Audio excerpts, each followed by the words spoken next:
제대로 된 성형 지식만을 전달해드리는 유니크 성형외과 이세빈 원장입니다. 코 수술 후 부작용은 대부분 이물질인 코 보형물 때문에 발생을 하죠. 보형물을 사용하지 않아도 발생할 수 있는 부작용도 분명히 있어요. 물론 코 보형물로 인해서 발생한 부작용보다 코 보형물을 사용하지 않고 수술한 경우에 발생한 부작용이 해결하기가 훨씬 쉬워요. 그렇다 하더라도 코 보형물을 사용해서 생긴 최악의 부작용인 구축코만큼이나 보형물을 사용하지 않고 수술한 코에서 발생한 부작용 중 그 이상 교정이 어려운 경우도 있어요. 안장코라고 불리는 코가 주저앉아 버리는 거죠.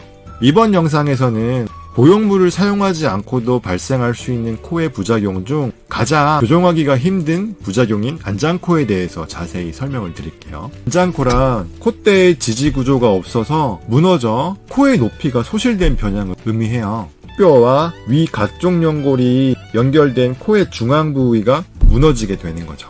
중간 부분이 주저앉은 코 모양을 상상해 보시면 돼요. 코의 모양이 사람이 말을 타기 편하게 위해 만들어 놓은 말 안장과 비슷한 모양이 되는 거죠. 그래서 이 변형을 안장코, 영어로 Saddler's deformity라고 불러요. 안장코는 주로 코의 외상에 의해서 발생을 해요. 코 수술 중에도 분명히 생길 수가 있어요. 비중격과 관련된 수술이에요. 이비인후과에서 시행하는 비중격 망곡증 수술의 부작용으로 안장코가 생길 수가 있어요.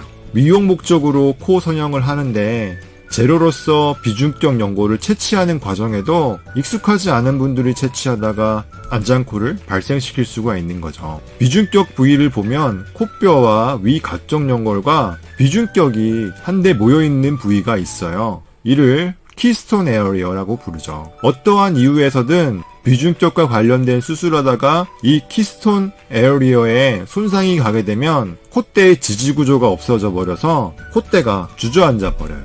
주저앉은 부분이 심하지 않다면 실리콘 보형물들을 깎아서 주저앉은 부분을 채우는 방법도 있어요. 하지만 안장코 변형이 심해서 제대로 된 안장코의 교정을 하려면 본인의 늑연골을 채취해서 키스톤 부분을 재건해주는 재건 수술을 하셔야 해요.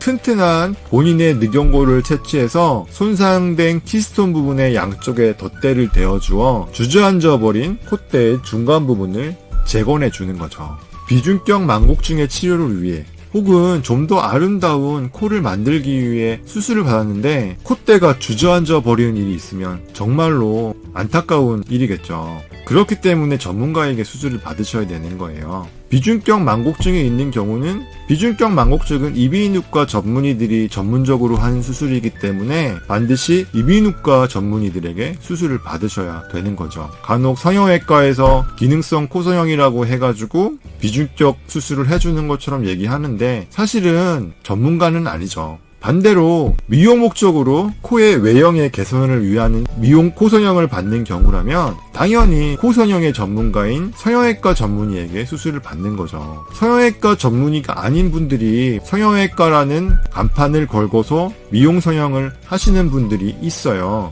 하지만 이런 분들한테 수술을 받는다면 비중격 연골의 채취 과정에 익숙하지 않아서 안장코 변형이라는 비극적인 상황까지 발생시킬 수가 있는 거예요. 코의 미용과 기능을 동시에 개선해 준다는 달콤한 유혹에 빠지지 마시고 본인이 치료받고 싶은 것이 비중격 망곡증에 의한 숨쉬기 어려운 증상 때문이라면 이비인후과 전문의에게 치료를 받으시고 코의 미용적인 목적으로 코성형을 계획하고 계시다면 성형외과 전문의에게 수술을 받으세요. 동시에 두 가지 수술을 한 원장님한테 받겠다고 욕심을 부리다가는 안장코 변형은 물론 다른 많은 문제들이 발생할 수 있을 테니까요.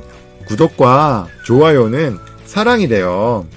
저의 이야기가 도움이 되셨다면 구독과 좋아요 알림까지 꼭 눌러주세요. 지금까지 유니크 이박사 이세빈이었습니다. 감사합니다. 안녕.